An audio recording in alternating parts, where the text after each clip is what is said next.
Bucknuts Morning 5 here on Friday, November 16th, 2018. I am Dave Biddle, very happy joined by Jonah Booker. Jay booked the Tate Martell package in red zone situations and short yardage situations. Yeah, they used it a decent amount last week against Michigan State.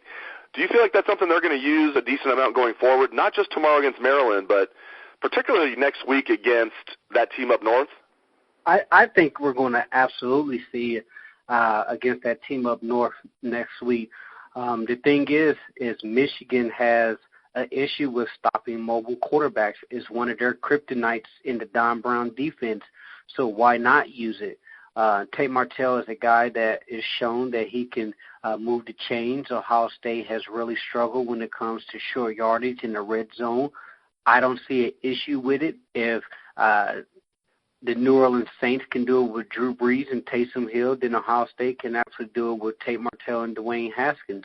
It keeps the defense on their feet. The most important thing is it's taking practice time away from other aspects of Ohio State offense, because now opposing defenses will have to game plan and practice on defense, having to go against two different styles of offense. That's essentially what you have. You have a more of a pro-style offense, and then you have a spread offense. Now the question is can he add additional wrinkles to the playbook if Tate Martell is in there? Because if you're just going to run zone read all day, obviously teams are going to crowd the line every time Tate comes in. Are you going to allow him to actually pull that ball and run some legitimate RPO? If they can do that, that's really going to have defenses playing on their heels. And when Dwayne's in there, when they have to go the length of the field, they're really good at the short passing game. But I don't feel like they're taking enough deep shots, not even close. I asked Brian Day about that this week. He said he thinks they are taking enough. Urban, I asked him about it. He said, we'll have to look at that. He stopped short of saying, yeah, we're happy with that. So I liked kind of what I heard from Urban. I just feel like this team, if they're going to beat Michigan next week, I know I am getting ahead of myself. I know they have a game tomorrow against Maryland, but if they're going to beat Michigan in particular, I think they need to hit like at least two deep shots in that game. Absolutely, and I by no means am I comparing Michigan to Alabama, but when you're going against those type of defenses that are uber aggressive, you absolutely have to take your shots. You can't beat Alabama by dinking and dunking, because what they're essentially going to do is crowd the line of scrimmage. And the same thing with Michigan and Don Brown. They're going to crowd the line of scrimmage. Don Brown is going to blitz you to death. If you cannot back them off and make them pay for crowding that line of scrimmage, they will have success against you. And Ohio State is going to have to take those shots, because the plays are there to be made.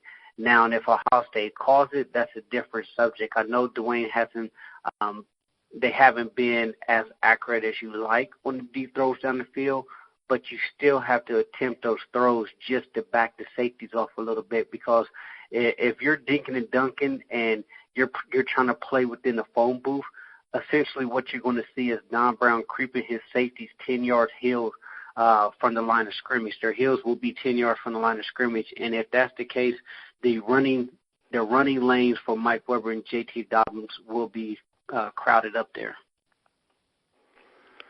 As for the game tomorrow, Maryland's no joke. They are without their starting quarterback now, Kasim Hill, but they have Tyrell Pigrome, who's very accustomed to playing that role. Played a lot as a true freshman a couple years ago. Played a lot the first game of the season last year, then got hurt against Texas. Took a red shirt, so now was a third-year sophomore, and he's been like a wildcat quarterback for them all season anyway.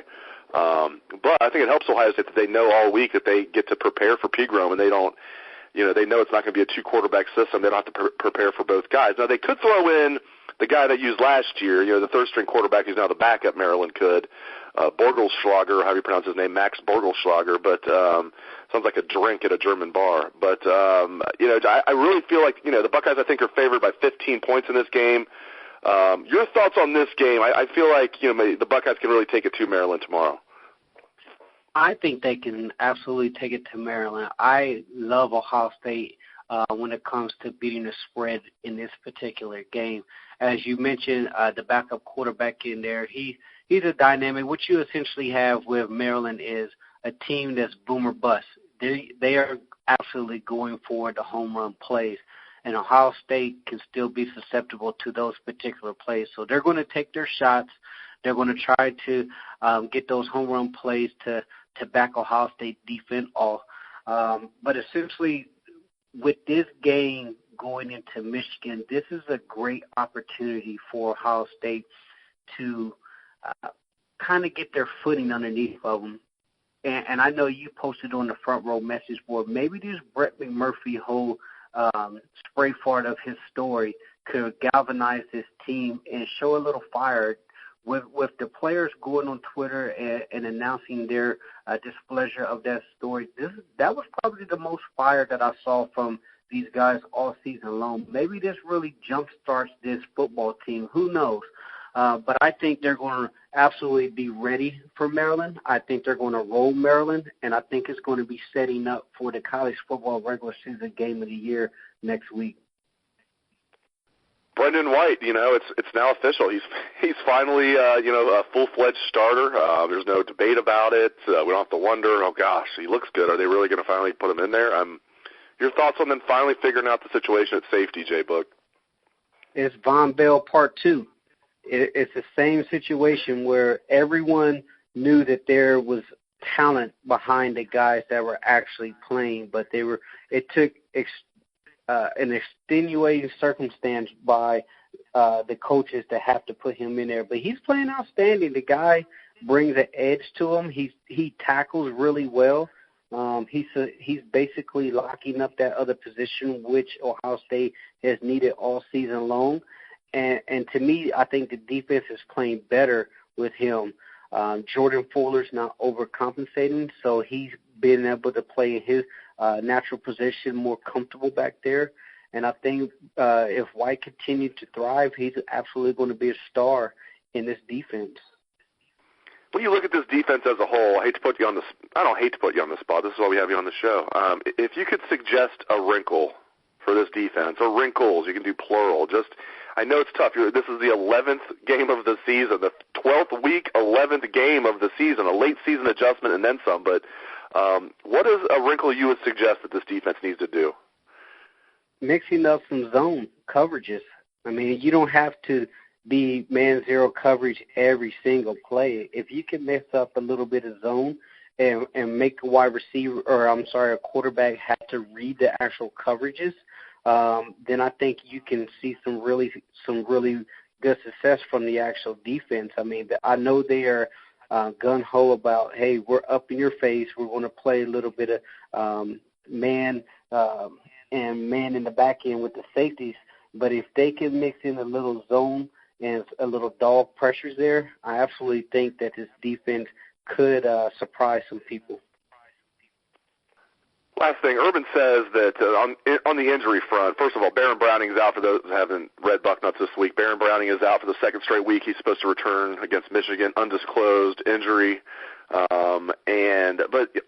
on the good note, Baron Browning, getting my BBs mixed up, not BB Landers.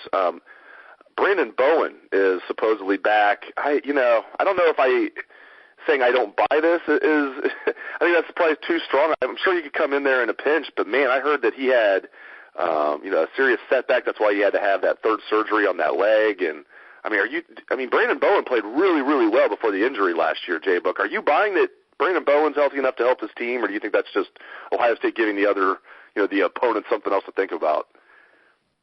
No, I mean, when it comes to opponents, something to think about, you're not necessarily going to be thinking about if a guy that's coming off leg surgery is going to be a major impact. So I somewhat buy it. With the new rules that are in place allowing guys to, play 4 games without losing their eligibility, I think that would be something they may want to explore with Bowen. But if not, if he's going to be burning a year of eligibility for 2 games, 3 games, then that's something they need to talk about. But right now, this offensive line needs as much help as possible. They still are not playing at a high level, in my opinion. And if Bowen can really help that offensive line get going, I'm all for him playing. I mean, the stakes are high right now. You have to beat Michigan. That's the bottom line. I'm not sure they're going to have enough juice to get into the actual playoffs, but there's still a lot to play for as far as keeping the streak alive against Michigan, getting to a potential Rose Bowl, and winning the Big Ten. So I think the reality of him being back is true. Now, is he actually going to get in the game? I question that. This coaching staff really doesn't like to do very many shakeups, especially this late in the season. And when it comes to the offensive line, no matter how bad they're actually playing, I just don't see this coaching staff really changing the rotation there. And you had mentioned that they could play him up to 4 games with the new rule and without losing a year. Now he has already registered, so I'm assuming you mean in case he could get a 6th year of eligibility, they don't want to mess with that, like because he is a 4th year junior. Is that what you're talking about? Like maybe in case of a 6th year of eligibility? Right, because he's probably going to qualify for a medical because he actually had the surgery this year. Now, I'm not 100% clear on how the NCAA rules will apply as far as the actual 4 games and still maintaining a medical year. I mean, I haven't really dug into the NCAA Bible that far, but it's going to be something that they have to talk about as far as compliance and talk to Brendon. If they think that he can help, I'm pretty sure he would probably want to be on the field, but if not, if it's going to be spot duty, I don't know if they're going to burn a potential 6 year if he's eligible for it. Great stuff as always from Jonah Booker. You can catch his column. It is Outside Columbus on Bucknuts. You can catch him on Twitter. He's a must-follow at JBook37. Thank you very much, JBook, and thanks to all listeners out there for tuning into the show. I appreciate it. I hope you have a great day and a great weekend. Enjoy the game tomorrow, Bucknutters. Let's hear that Buckeye swag, best damn band in the land.